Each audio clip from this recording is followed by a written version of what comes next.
Gate ready for Saraswati Pujo. रोम रोम भाइयों।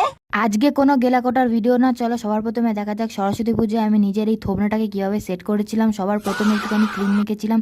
হ্যাঁ জানি সরস্বতী পুজো চলে গেছে, 2-3 দিন হতে যায়, কিন্তু কি করবো, সরস্বতী পুজোয় নিজেদের থেকেও ছোট বয়সী ছেলে মেয়েদের মিঙ্গেল ঘুরতে থেকে আমি আর আমার সিঙ্গেল বন্ধুরা একটু কমাইছিলাম।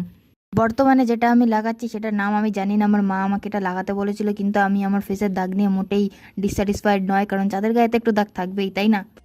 তারপরে গোল গোল ফোঁটা দিয়ে চারি মুখে ফাউন্ডেশন মেখে এটাকে ব্লেন্ড করতে যে আমার কতক্ষণ সময় লেগেছে সেটা আমি আর আমার সৃষ্টিকর্তা ছাড়া আর কেউই জানে না।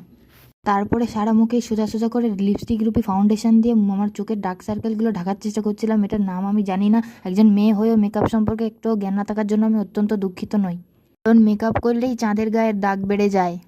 তারপরে আমার দুটো চোখে সুন্দর করে কাজল পরে নিয়ে 2 রকমের লিপস্টিকের শেড দিয়ে আমি একটা লিপস্টিক তৈরি করে সেটাই আমি ঠোঁটে পরি, কারণ যেটা আমার কাছে উপস্থিত ছিল সেটা আমার ঠোঁটে একদমই মানায় না।